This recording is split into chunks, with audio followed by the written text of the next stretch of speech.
Con ustedes ya hemos visto toda la serie de paciente difícil, inclusive paciente suicida, ¿no, chicos? Que con ustedes es un grupo que estamos avanzados igual que el del lunes. Sí, doctora. Ya, entonces nos toca el paciente agitado. Ya, este es un tema un poquito más corto. También lo elegí porque la otra semana en algunos grupos me extendí mucho, ¿no? Y a los chicos algunas veces les perjudica, yo sé. Y ahorita estamos cerca del almuerzo, es un tema pequeño y si tienen dudas, obviamente me las pueden hacer en cualquier momento. Ya, entonces les voy a compartir el video, que está muy bien explicado y es un video hecho aquí en Bolivia, eso me gustó, ¿no? Porque habla de medicamentos que tenemos pues en Bolivia, ¿no? Que eso es lo más importante. Muchas veces hay videos espectaculares, pero que nos hablan de realidades que no son nuestras, ¿no? Y nosotros tenemos que ir a nuestra realidad, lastimosamente, y ver lo que realmente podemos hacer. Me avisan, por favor, si el sonido se escucha. Otra situación de urgencia que es relativamente frecuente, especialmente fines de semana y días festivos, es la de encontrarnos con pacientes agitados o violentos. Frente a una persona con estas características que se muestra enojada, que grita, que golpea, que se muestra amenazante, que es la característica de la agitación psicomotriz, la primera pregunta que debemos hacernos es si la agitación de esta persona tiene un origen orgánico o físico, o más bien es una agitación de origen psiquiátrico. Al examen del estado mental, mm, es probable que no podamos hacer una evaluación completa, porque se entiende que una persona que está con agitación psicomotriz, pues no va a ser nada colaboradora o lo va a ser muy poco. Sin embargo, con solamente observar a la persona y escuchar lo que dice, podemos inferir varios datos del estado mental. En este sentido, debemos evaluar la conciencia, vigilar, bueno, evaluar si la persona está plenamente consciente o está obnubilada o hipervigilante. Por descontado está que si encontramos una conciencia alterada, esto ya es un elemento muy importante para suponer que la agitación de esa persona es de origen físico. También debemos tratar de inferir cómo está la orientación de esta persona, si sabe dónde está, si sabe quiénes le han traído, dónde vive, mm, qué fecha o qué hora es. La misma conducta y el discurso de la persona nos pueden dar datos relativos a esta área. Con respecto a la conducta, pues será evidente la agitación, ¿no? Habrá un estado de tensión, puños apretados, hiperactividad constante, rubicundez, lenguaje amenazador o soez.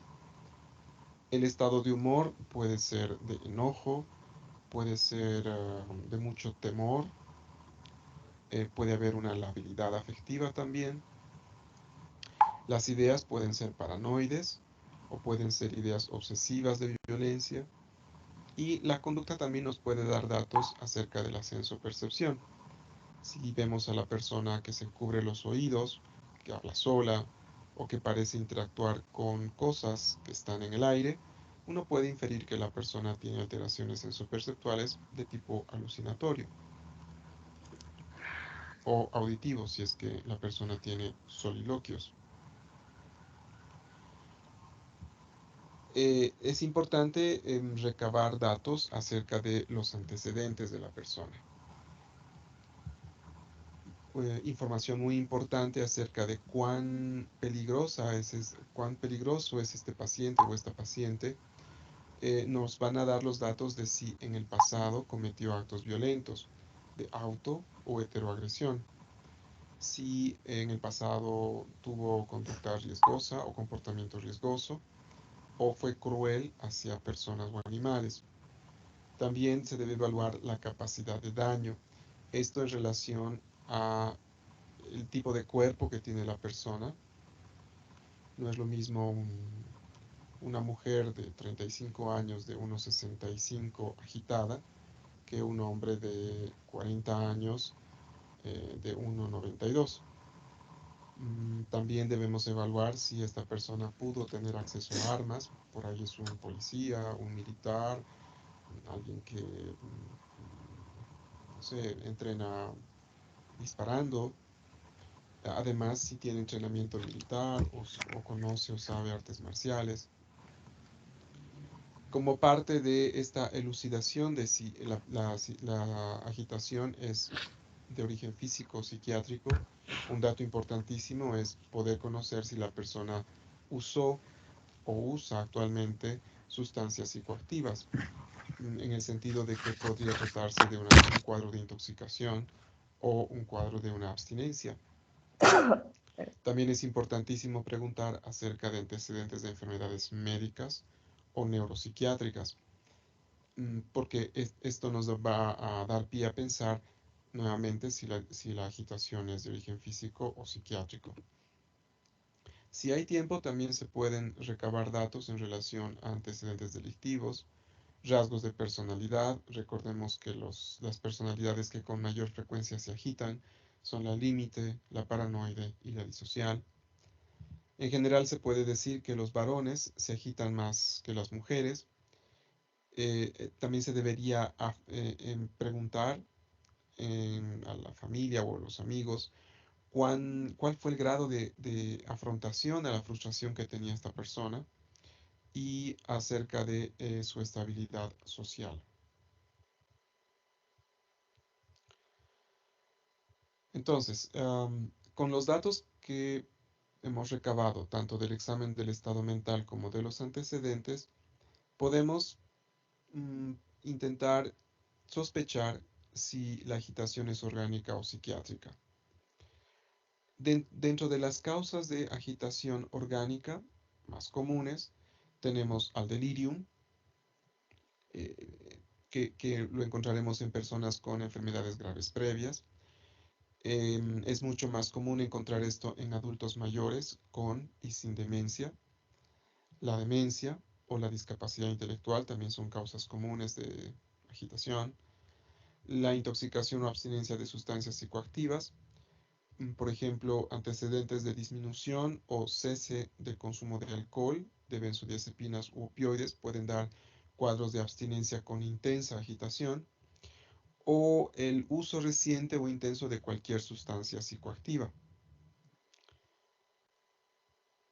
Además, recuerden que en la epilepsia, los estados postictales también pueden ir con cuadros confusionales de delirium asociados a intensa agitación.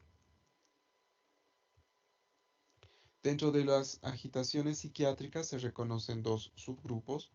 Tenemos a la agitación psiquiátrica psicótica, que está causada por enfermedades en donde el contacto con la realidad se pierde.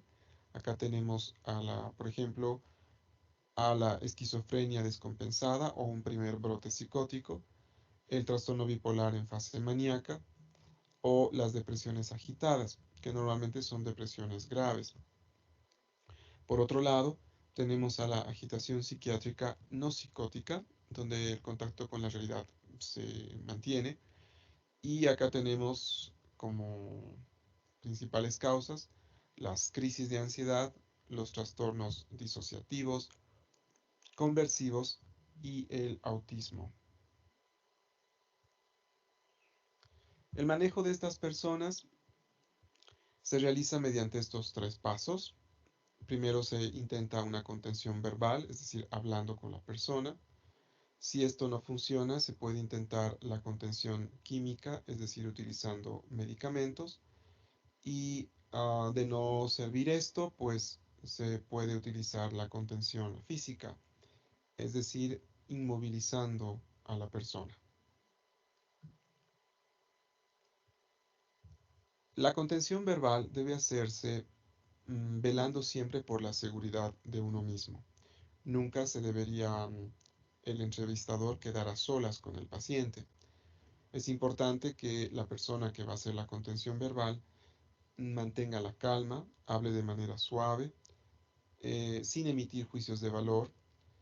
La posición debe ser siempre al mismo nivel. Se pueden tolerar ciertas inconductas por parte del paciente agitado, siempre enfocándose en escuchar o en favorecer que la persona verbalice lo que está sintiendo. Señales no verbales de que nosotros como médicos no queremos hacer daño, no queremos castigar, pueden ser, por ejemplo, que ofrezcamos algo así como ofrendas de paz, em, objetos, o por ejemplo un vaso con agua, un cigarrillo, alguna cosa para comer, un lugar donde sentarse. Eh, Realmente el manejo de la contención verbal de una persona con agitación psicomotriz requiere mucha creatividad, aprovechar todos los elementos que se tienen en ese momento.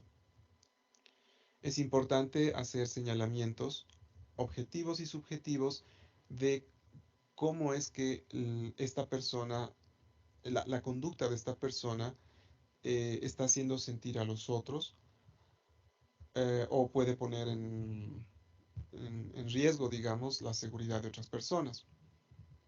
Un ejemplo de señalamiento subjetivo puede ser decirle a la persona que uno como médico se siente asustado por el tono o por el volumen en el que la otra persona está hablando, o decir que el tono de voz que está utilizando esta persona asusta a los pacientes que están cerca. Si nos encontramos con alguien que no quiere hablar, que se niega a decir lo que le está provocando esa agitación psicomotriz, eh, una frase como que quiero o queremos ayudarle, pero nos resulta difícil hacerlo si usted no nos dice o se comporta de esta manera, podría ayudar a que la persona sienta que realmente se le quiere ayudar y se anime a contar qué es lo que está pasando.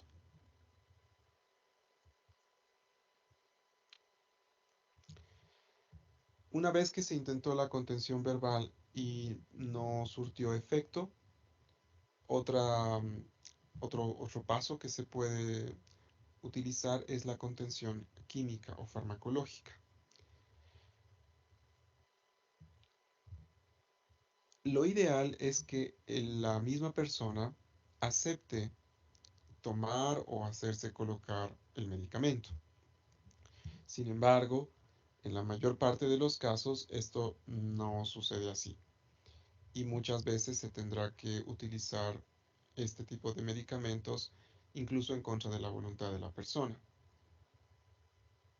Es muy importante que se anote siempre en indicaciones médicas el medicamento, la dosis, la fecha y la hora en la que se está colocando y también colocar en evoluciones las circunstancias y los eventos que obligaron al médico a tomar la decisión de utilizar medicamentos para tranquilizar al paciente.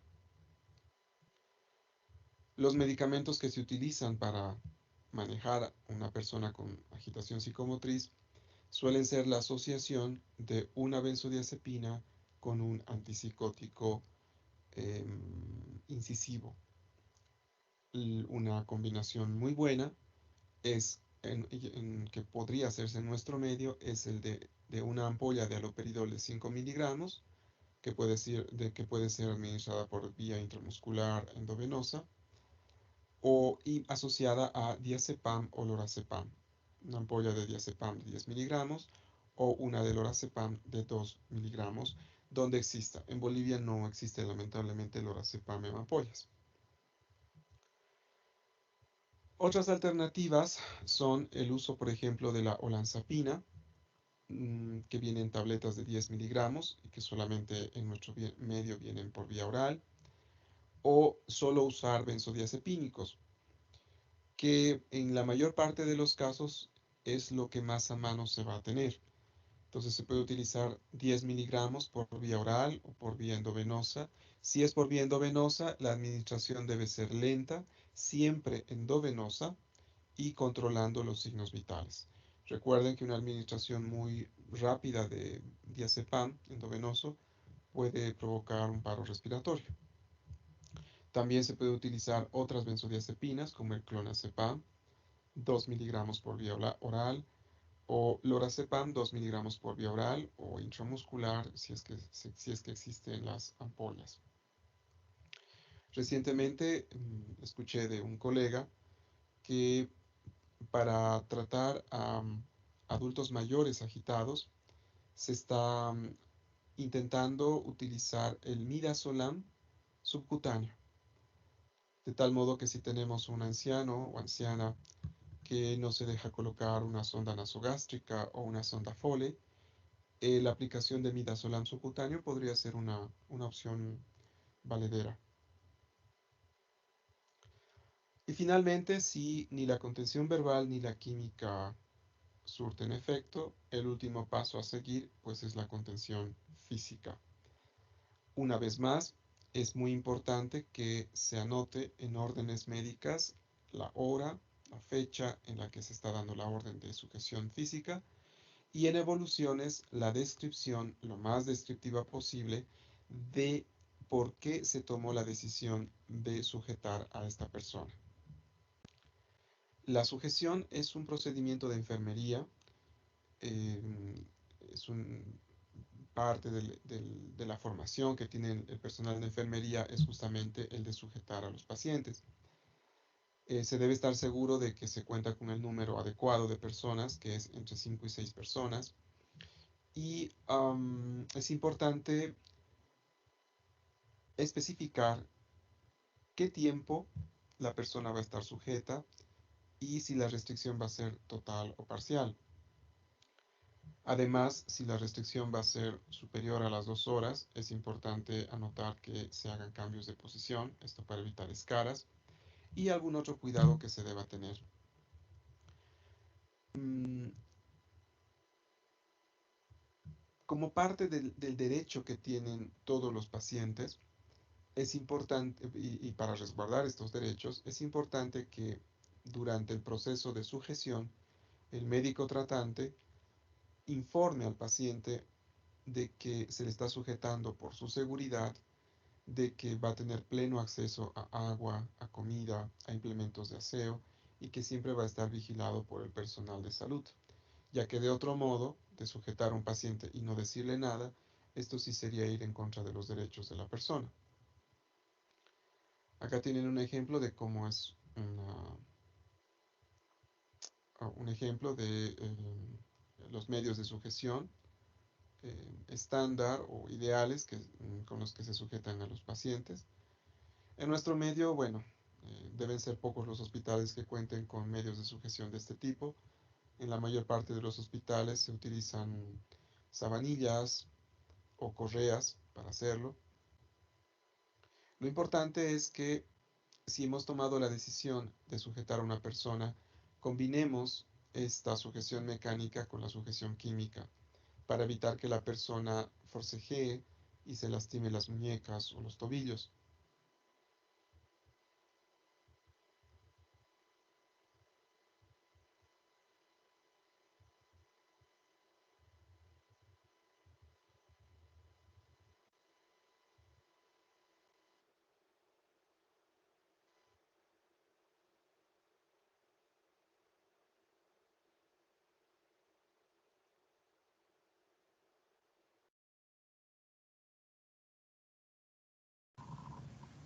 Bueno, chicos, como le dije, ajá, sí,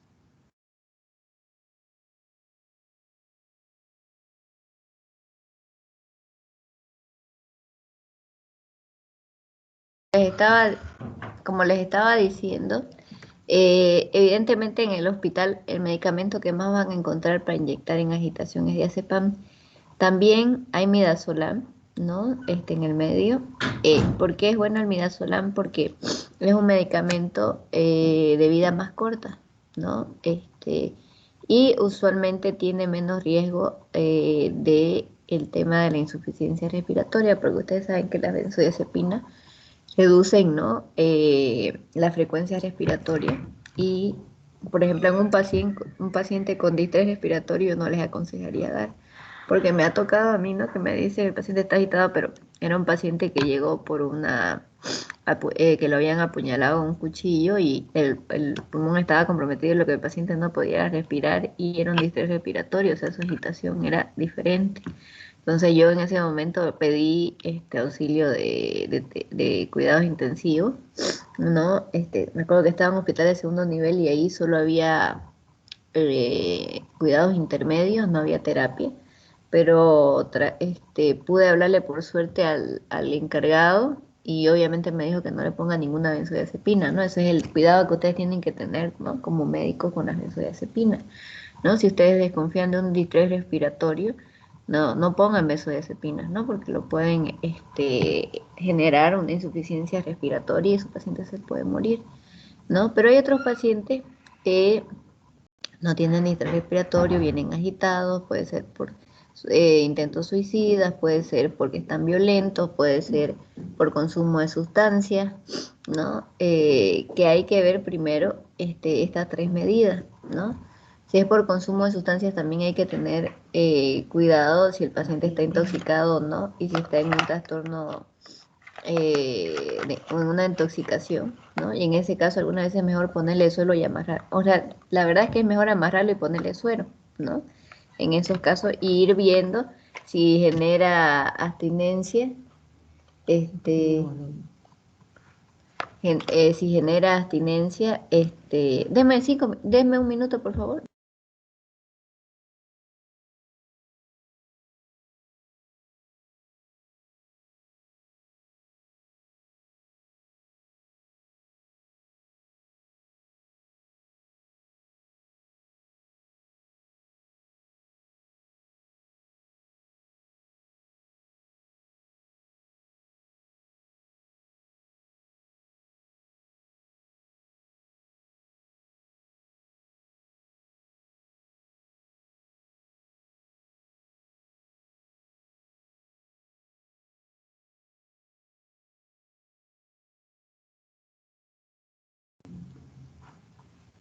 Como les decía, el diazepam es el medicamento que más a mano van a tener en los hospitales, ¿no? El haloperidol es otro medicamento que es muy bueno y que se puede juntar con el midazolam y el diazepam.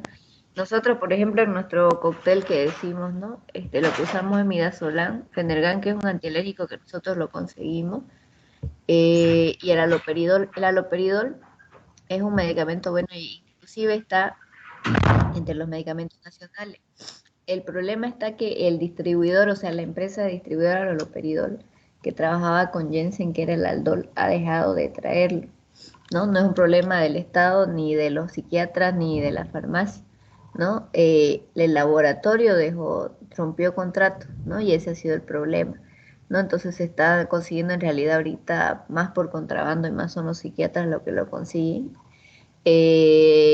Por eso es que en pacientes con trastorno confusional se los está buscando nomás a los psiquiatras, porque evidentemente con el diazepam no va a salir, más bien puede empeorar con las benzodiazepinas. Bueno, en realidad lo puede calmar un poco, pero lo va a confundir más, ¿no? Pero en el hospital ustedes estén de seguro que lo que van a tener a mano es el diazepam. Algunas veces no da tiempo de ponerle el suero y se pone o en la nalga, ¿no? Intramuscular en los glúteos, ¿no? O que tarda unos 20 a 30 minutos, usualmente unos 20 a 25 por mi experiencia. Y en el brazo, en el deltoide, tarda unos 5 a 10 minutos, ¿no? Y algunas veces, por eso elegimos, pero tiene que ser una persona que sea muy buena para poner, ¿no? Y que sepa para no lastimarle los músculos a la persona, para que no se haga una infección, para que no la ponga mal, para que no le lastime el brazo, ¿no? Porque ustedes saben que el músculo es mucho más pequeño, ¿no? Pero algunas veces se pone, ¿no? Cuando la agitación es muy fuerte, se lo agarra bien al paciente y se pone en el brazo y evidentemente el paciente se calma más rápido y ahí ya se lo puede sujetar y poner el suero para poner en endovenoso, porque evidentemente el endovenoso podemos darle medicación que lo mantenga por más tiempo, incluyendo el haloperidol, ¿no? Que se está buscando ya cómo conseguirlo y esperemos que en el futuro mejore esto y algún laboratorio lo traiga, este, y no sé cómo está haciendo el gobierno porque está en parte del requerimiento hospitalario, ¿no? Especialmente para los planes de discapacidad. Está el haloperidol, no sé ahora en qué empresa les está proveyendo, pero yo creo que seguro va a tener que ver cómo proveerse porque es un medicamento que es súper importante, ¿no? Especialmente en inyectable, ¿no? Entonces, yo creo que ya vamos a ir viendo la olanzapina cuando hacemos una buena contención verbal. Por ejemplo, un método que aunque ustedes no crean funciona, cuando el paciente no está tan agitado y se puede hablar con él, es por ejemplo decirle, mire, quiero tomarle la presión, usted, quiero ver cómo está. Algunas veces cuando uno se siente así fatigado es por la presión, ¿no? Y uno le toma la presión y uno le dice, está altísima la presión, tómese esto para su presión.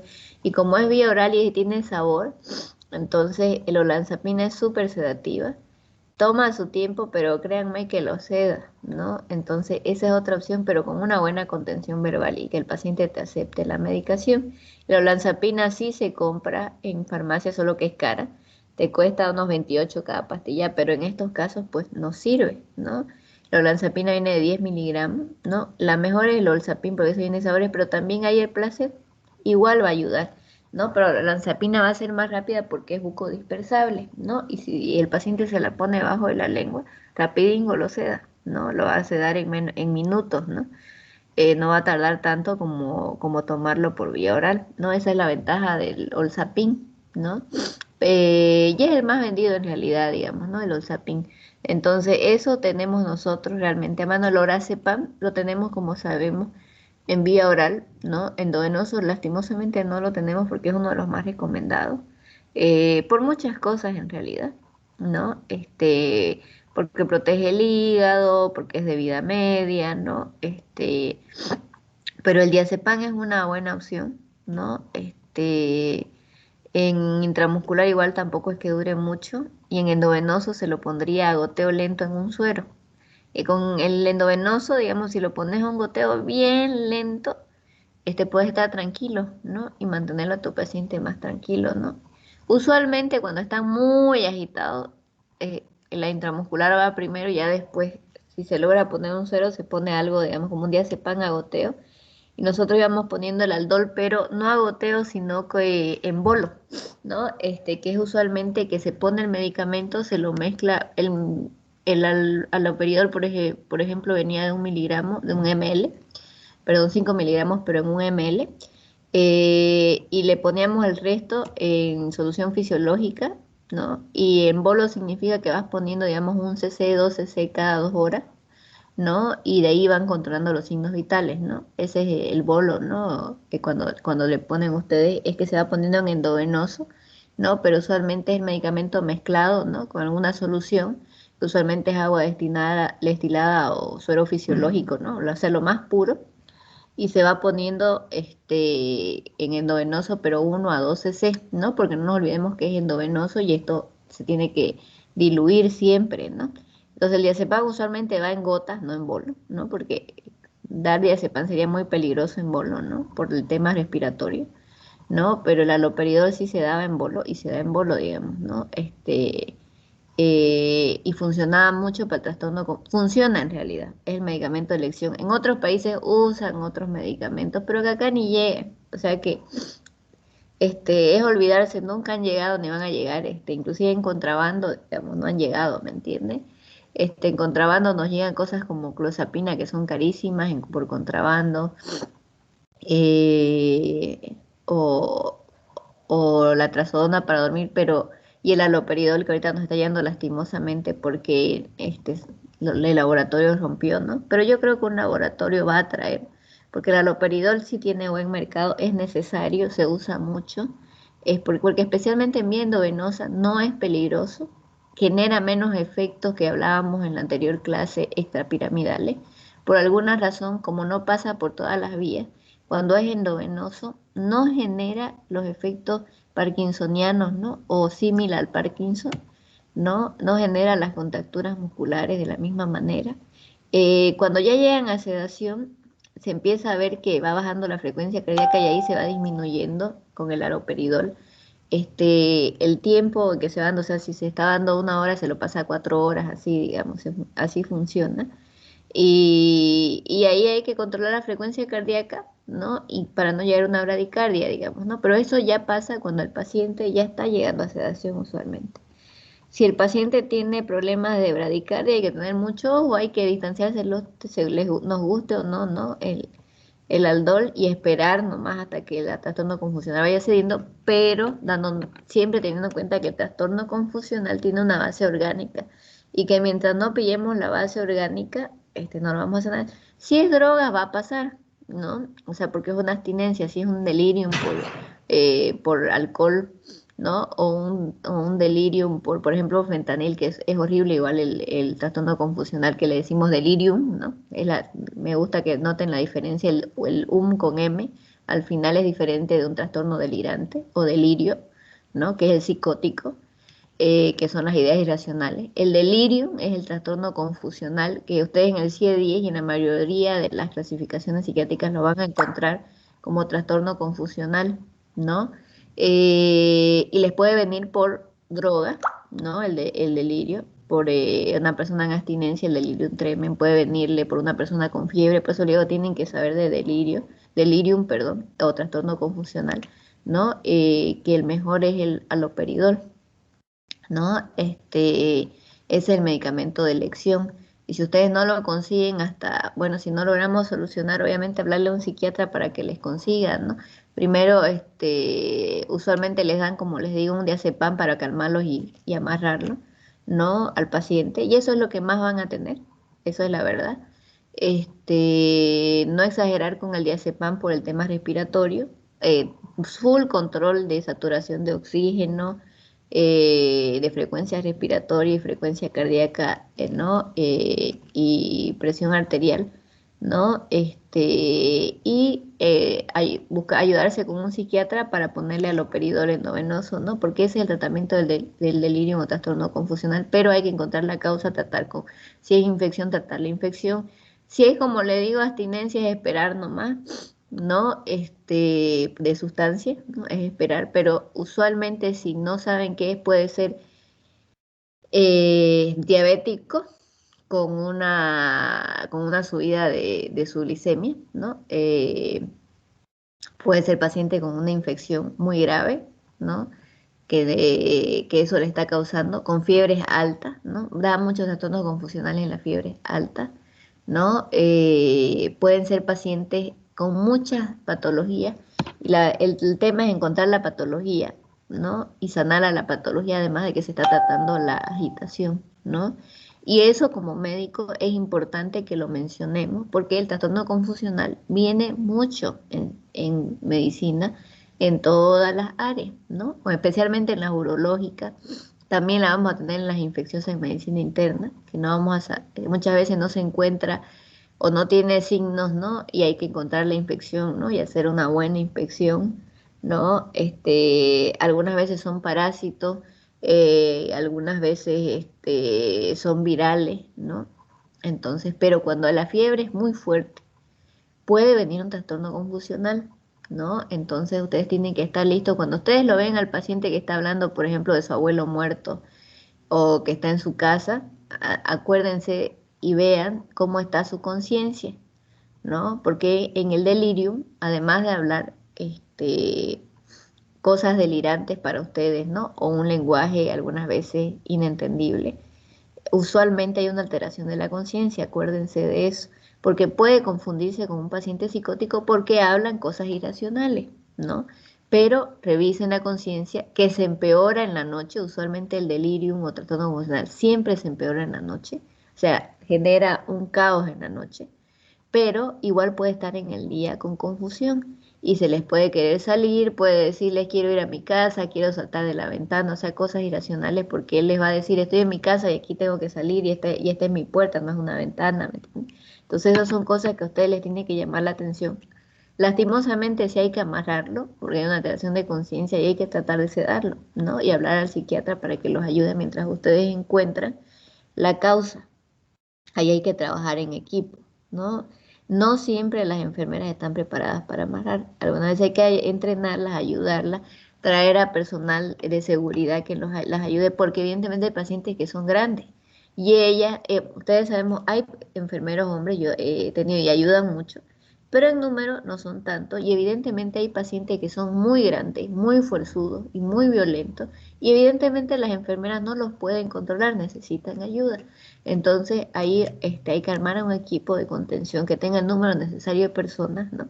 Que es de 5 a 6 mínimo, ¿no?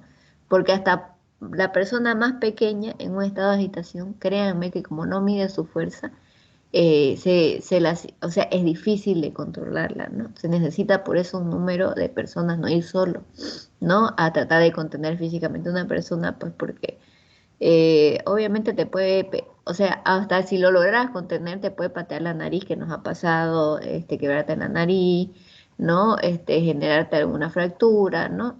Cosas que han pasado mucho, entonces hay que tener mucho cuidado, no darles nunca la espalda, ir en equipo. Además que mientras más gente, porque yo armaba siempre busco armar equipos grandes, aunque no todos participen, porque por más que la persona esté mal y todo, cualquier persona normal cuando ve una gran cantidad de gente va a tener miedo, ¿no? Va a tener un poquito, o sea, va a bajar un poquito sus decibeles por el miedo, ¿no? Hay muchos pacientes que es más fácil la contención cuando ven bastante gente, en la mayoría de los casos. Cuando están en trastorno confusional, olvídense porque no están ahí ellos, ¿no? Pero también los trastornos confusionales no son tan complicados como los pacientes violentos por sí psicóticos, ¿no? Pero el paciente, por más psicótico que esté, ¿no? Teníamos un dicho que por ahí es un poco malo, pero es cierto, es loco, pero no es opa, ¿no? Cuando ve una gran cantidad de gente, usualmente bajan un poco su reactividad, ¿no? Se ponen menos amenazantes porque se dan cuenta que no van a poder, pues, ¿no? Entonces, eso los calma bastante y ayuda a que la contención sea más fácil, ¿no? Esas son cosas que tienen que considerar, por eso yo les digo siempre trabajar en equipo, armar su equipo, pensarla, no irse solo. Con pacientes agitados hay que pensarla bien y una vez ya lo tengan más contenido, revisar todo, o sea, la revisión, la inspección física es súper importante porque tienen que encontrar la causa de agitación, si es psiquiátrica o es médica, ¿no? O es clínica, porque puede ser clínica. En muchos casos es clínica, ¿no? Entonces ahí tienen que ustedes tener mucho cuidado. Eso es principalmente, chicos. En paciente suicida, aunque no crean, no es muy difícil, hay que sujetarlo cuando hay agitación. ¿Por qué? Porque en cualquier cosa va a querer romper un vidrio para cortarse, ¿no? O va a correr hacia un árbol. Nosotros un paciente no sé, estaba esperando en la consulta, ni siquiera lo vio el médico y corrió a un árbol y de ahí se quería tirar, tuvieron que en un ratingo sacar todos los colchones del centro, ponerlos en el piso, vino los bomberos y todo, y tardaron un mundo en bajarlo, ¿no? Y eso fue, digamos que un error de triaje, ¿no? Es importante que el paciente agitado sea el que primero entre, ¿no? Siempre por eso hablar con su personal, hasta desde la secretaria, hasta el personal de contención, desde el portero, tiene que saber, digamos, ¿no? A nosotros, por lo menos en el hospital, siempre el portero me decía, mira, hay un paciente agitado aquí, acá, ¿no? Entonces yo le hablaba a mis pacientes, ¿no? Me le pedía disculpas y trataba primero al paciente agitado. ¿Por qué? Porque ese paciente puede generar un riesgo para él y para los demás, ¿no? Entonces, por más que sea suicida o lo que sea, si ustedes ven que es un riesgo para él mismo, ¿no? O para las demás personas, este, lastimosamente tenemos que contenerlo hasta que le pase esa reactividad, porque el suicidio usualmente le pasa de 24 a 48 horas, hasta sin medicación se le pasa la impulsividad, aunque siga la idea suicida, la impulsividad suicida va bajando, ¿no? Y el paciente puede seguir con la dieta suicida, puede, y hay que vigilarlo, pero ya no va a estar con esa agitación e impulsividad, ¿no? Entonces lo mejor es amarrarlo lastimosamente y ya obviamente hablar al psiquiatra, pero si ustedes no tienen un psiquiatra, lastimosamente el consejo es amarrarlo, ¿no? Porque él va a buscar la manera hasta más ilógica que ustedes piensen y lo logran. Cuando hay impulsividad es muy riesgoso el paciente, ¿no? Y como les digo, a las 24 y 48 horas tiende a ir la impulsividad, aunque la ideación siga, la impulsividad baja, ¿no? Y con eso ustedes le salvan su vida, ¿no? Porque les da tiempo. ya a tomar, a darle la medicación, a sedarlo y todo eso, ¿no? Entonces es importante la contención física, ¿no? O sea, y actuar rápido con cualquier paciente con agitación, porque acuérdense que agitación hay impulsividad, ¿no? Este paciente no es como el que veíamos que entró y de ahí se fue poniendo irritable. Este paciente ya les llega agitado, ¿me entiendes? Como por eso decían, esquizofrenia sería en un brote psicótico o en el primer episodio psicótico, ¿no? Porque la esquizofrenia puede tener varios episodios psicóticos, ¿no? Después de controlar el cuadro. El primer episodio psicótico usualmente es el más feo, ¿no? Es el más agitado, ¿no? Y se puede confundir hasta con bipolaridad muchas veces por la agitación, ¿no? El primer episodio psicótico para el paciente puede ser muy brusco, en algunos no, pero en algunos sí les llega agitado y puede ser un primer episodio psicótico y de ahí puede mostrar que es esquizofrenia, ¿no? Pero como le digo, con el estudio, ¿no? Nunca a la primera, digamos, decir es esquizofrenia. Porque al principio, como está tan agitado, lo podemos confundir con bipolaridad, puede ser cualquier psicosis, ¿no? Entonces siempre es mejor ponerle trastorno psicótico sin arriesgarse mucho, ¿no?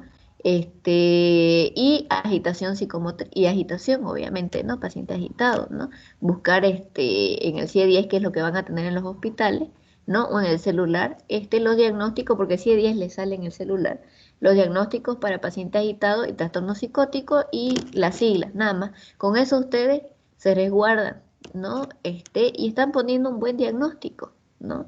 Porque para ya ir más finamente a qué tipo de trastorno psicótico, ustedes han visto que se toma su tiempo y hay que revisarlo bien al paciente y no es bueno adelantarse porque estamos poniendo un sello pesado en el paciente, ¿no? Tenemos que saber que ese diagnóstico puede ser pesado y tenemos que, para ponerlo, hacer las evaluaciones correspondientes y adecuadas, ¿no? Pero en paciente agitado, como le digo, están las tres herramientas: contención verbal, contención química y contención física, ¿no? A tenerlo en cuenta, ¿no? Este, bueno, chicos, eso es lo de hoy. Cualquier pregunta, ya saben, me lo hacen por WhatsApp. Los dejo ya porque me estoy pasando, me doy cuenta que me estoy pasando de esos minutos y yo sé que tienen que ir a almorzar, ¿no? Por eso quería que no sea un video muy largo, ¿no? Para poder comentarles un poquito del tema y sepan, igual sus dudas yo sé que pueden haber, porque esto sí les va a tocar alguna vez. El paciente agitado nos llega en todos los lugares de medicina y es bueno que ustedes sepan, ¿no? Tal vez en alguna parte cuando les haga el resumen de, lo- de los tratamientos, voy a tratar de aumentar qué se hace en pacientes que llegan, porque es una pregunta frecuente y que necesitan, porque por ahí ni en farmacología se los explican.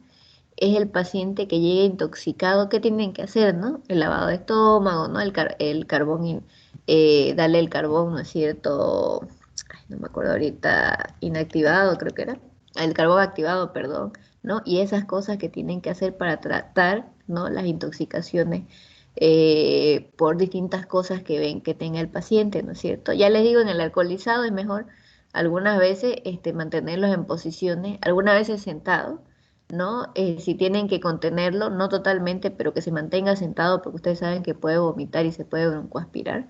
Y suero, ¿no? Más que porque como es un depresor, si le ponemos más depresores, lo podemos deprimir más y tenemos el riesgo, ¿no? De una depresión respiratoria cardíaca, ¿no es cierto? Pero hay pacientes que llegan por intentos suicidas con sustancias o con intoxicaciones y hay que saber también el tratamiento y eso ya lo vamos a ver cuando les haga el resumen ya casi al final de de los diversos tratamientos. Por eso me gusta hacer una parte de tratamiento, ¿no? Para hablar mejor de los tratamientos y preguntas que por ahí ustedes ni en farmacología, como les digo, les van a explicar y que a ustedes les puede tocar una emergencia y quieren saber, pues, ¿no? ¿Qué hago en un paciente que me llega, por ejemplo, con raticidas, ¿no? Con una intoxicación de raticidas. ¿Qué hago con un paciente que me llega con una sobredosis, ¿no es cierto? ¿No? Entonces, son cosas que la vamos a ver en tratamiento, la vamos a ver, y ustedes tienen que saber actuar porque eso les puede tocar, ustedes saben, como médico internista o algunas veces antes de hacer su especialidad, algunas veces uno trabaja como médico general, ¿no es cierto? Hasta hacer su especialidad, ¿no? Que eso pasa mucho, ¿no? Mientras uno está estudiando, porque uno toma su tiempo para estudiar hasta que sale la convocatoria, ¿no es cierto? ¿no? Entonces, uno algunas veces trabaja como médico general, es muy común, ¿no? Y nos toca pues este tipo de paciente y tenemos que saber lo básico, ¿no? Y algunas veces, como les digo, ni en farmacología les enseñan eso, ¿no? Las situaciones de urgencia o emergencia, ¿no? En psicofármaco, ¿no? Entonces, eso lo vamos a ver en tratamiento. Pero de todas maneras, las dudas que tengan me las escriben por el chat para buscarles literatura, porque sé que es un tema que es importante que lo sepan, ¿no? Y que sepan tengan una idea para manejo. Cleopatra, creo que usted quería hablar, me dio la impresión, creo que la corté. No, no, doctora. Ah, ya, Gracias. ya, ya. Bueno, entonces que tengan buen provecho, chicos. Si tienen sus preguntas, no se las guarden, háganmelas por el chat, ¿no? Pero vayan a comer, porque sé que tienen su día largo hoy. Pero pregúntenme, chicos, todo lo que necesiten, pregúntenme. Igual vamos a ver, retomar los tratamientos al final de todos los temas.